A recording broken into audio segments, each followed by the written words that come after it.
Praise the Lord. खुदावंद यीशु मसीह के मधुर नाम में आप सबको एक बार फिर से सलाम। खुदावंद की बहुत शुक्रगुजारी करते हैं कि वो अच्छा खुदा है और अपने लोगों के साथ निरंतर भला बना रहता है।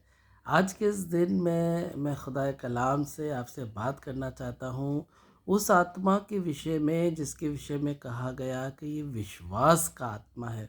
जब आप दूसरा कुरिन्थियों और उसका 4 अध्याय और उसकी 13वीं आयत पढ़ते हैं तब वहाँ पर विश्वास के आत्मा का जिक्र है।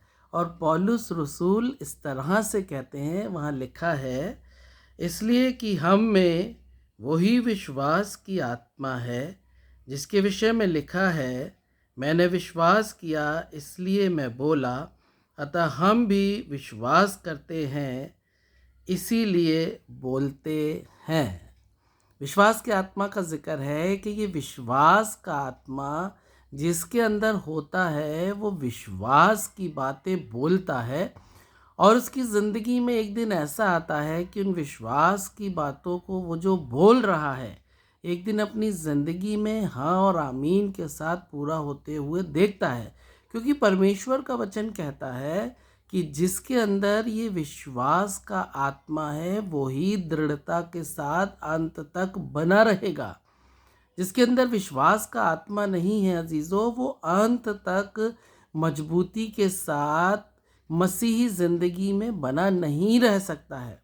इसलिए बहुत ज़रूरी है कि हम विश्वास के आत्मा से भरे रहें और हर एक परिस्थिति में, हर एक अवस्था में हम विश्वास के आत्मा में होके विश्वास की बातों को बोल सकें।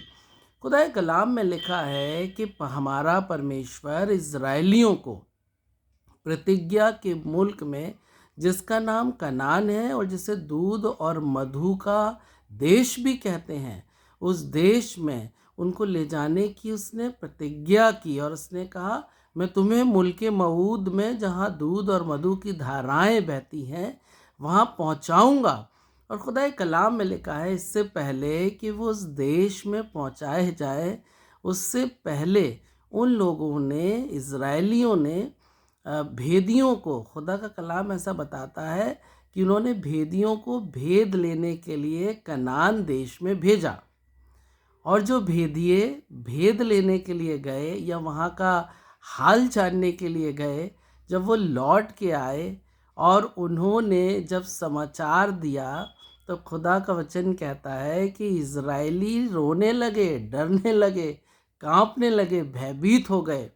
और परमेश्वर का वचन कहता है कि वो कहने लगे कि इससे तो अच्छा था कि हम मिस्र ही देश में थे।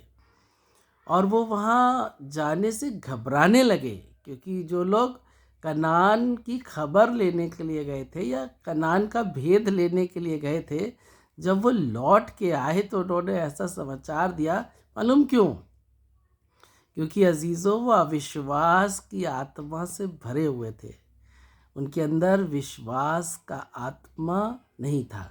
जब आप परमेश्वर का वचन पढ़ते हैं, निकाल के पढ़ें, बहुत अच्छा लगेगा।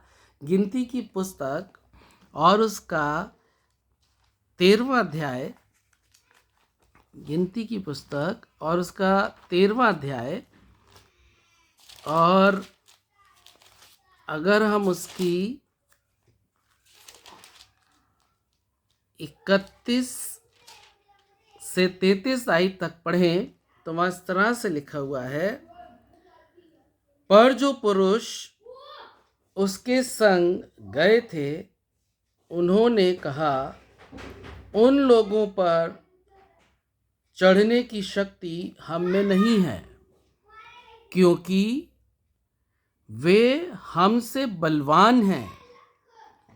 और उन्होंने इज़राइलियों के सामने उस देश की जिसका भेद उन्होंने लिया था ये कहकर निंदा भी की, वह देश जिसका भेद लेने को हम गए थे ऐसा है जो अपने निवासियों को निगल जाता है, और जितने पुरुष हमने उसमें देखे वे सब के सब बड़े डील डॉल के हैं।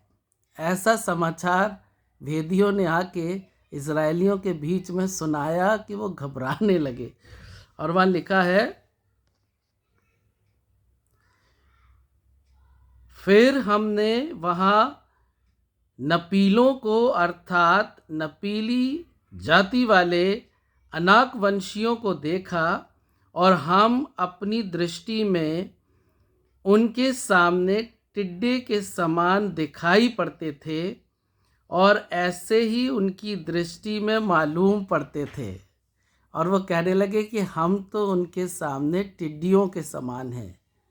और खुदा कलाम में लिखा हुआ है, एक शख्स कालेब जो विश्वास के आत्मा से भरा हुआ था वो भी उनके साथ गया था। और परमेश्वर का वचन कहता है, कालेब ने एक बात कही जो विश्वास के आत्मा से भरा था। जिन इस भेदियों के बारे में अभी हम और आप पढ़ रहे हैं या सुन रहे हैं, ये वो शख्स हैं जो विश्वास के आत्मा से भरे नहीं थे, वो अविश्वास के आत्मा से भरे थे। पर परमेश्वर का वचन बताता है, खुदा का बहुत धन्यवाद, कि कालेब नाम का एक शख्स था जो विश्वास के आत्मा से भरा था। और अजीज़ों, उसने क्या कहा, पढ़ें। जब आप इसकी 30 आयत पढ़ते हैं तब वहाँ लिखा है, पर कालेब ने मूसा के सामने प्रजा के लोगों को चुप कराने के विचार से कहा, हम अभी चढ़ के उस देश को अपना कर लें, क्योंकि निसंदेह हम में ऐसा करने की शक्ति है। उसने कहा, निसंदेह हमारे अंदर उनको अपने वश में करने की शक्ति है।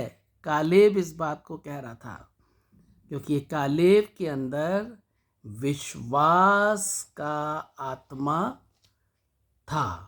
अजीज़ों, मैं यही कहना मांगता हूँ, इसलिए कि हम सब में विश्वास का आत्मा है और हम इसीलिए बोलते हैं। जब विश्वास की बातें बोलते हैं तो खुदा कलाम बताता है कि हम और आप विश्वास के आत्मा में बने रहते हैं, और यही विश्वास का आत्मा हमारी मसीही दौड़ में हमें अंत तक दृढ़ बनाए रखेगा। क्योंकि जब आप परमेश्वर का वचन पढ़ते हैं, रोमियो का पुस्तक और उसके 11वें अध्याय में परमेश्वर का वचन क्या कहता है, जब उसका 11वां अध्याय और उसकी 20 आयत पढ़ते हैं, तब परमेश्वर का वचन कहता है इस तरह से, वहाँ लिखा है कि परमेश्वर ने स्वाभाविक डालियों को तो तोड़ दिया और जंगली जलपाई की डालियों को उस खास जलपाई में साट दिया। ऐसा परमेश्वर का वचन कहता है। और फिर पौलुस रोमियो की कलीसिया को एक सलाह देते हैं, और वह इस तरह से लिखा है। जब आप रोमियो की पुस्तक पढ़ते हैं, रोमियो की पुस्तक और उसका आप पढ़ते हैं 11वां अध्याय और उसकी 20 आयत में लिखा है, ठीक है, वे तो अविश्वास के कारण तोड़ी गईं। जो डालियां थीं जो पहले तोड़ दी गईं, वो अविश्वास की वजह से तोड़ दी गईं जलपाई में से, परंतु तू विश्वास से बना रहता है। पौलुस रसूल कहते हैं, एक ही कारण है जिसकी वजह से तू उस जलपाई में साटा गया और उस जलपाई में बना रहेगा, सिर्फ और सिर्फ विश्वास की वजह से। इसलिए अजीज़ों, विश्वास का आत्मा बहुत ज़रूरी है कि हम और आप उस विश्वास के आत्मा से भरे रहें, ताकि जहाँ साटे गए हैं जिस जलपाई में, उस जलपाई में अंत तक विश्वास के कारण बने रहें। जैसा कालेब ने विश्वास के आत्मा में कहा था कि हम में वो शक्ति है जो उनको वश में कर सकती है, वैसा ही एक दिन इज़राइलियों ने, कालेब ने अपनी आँखों से देखा कि वो मुल्क कनान में पहुँचने पाए। इसलिए अजीज़ों,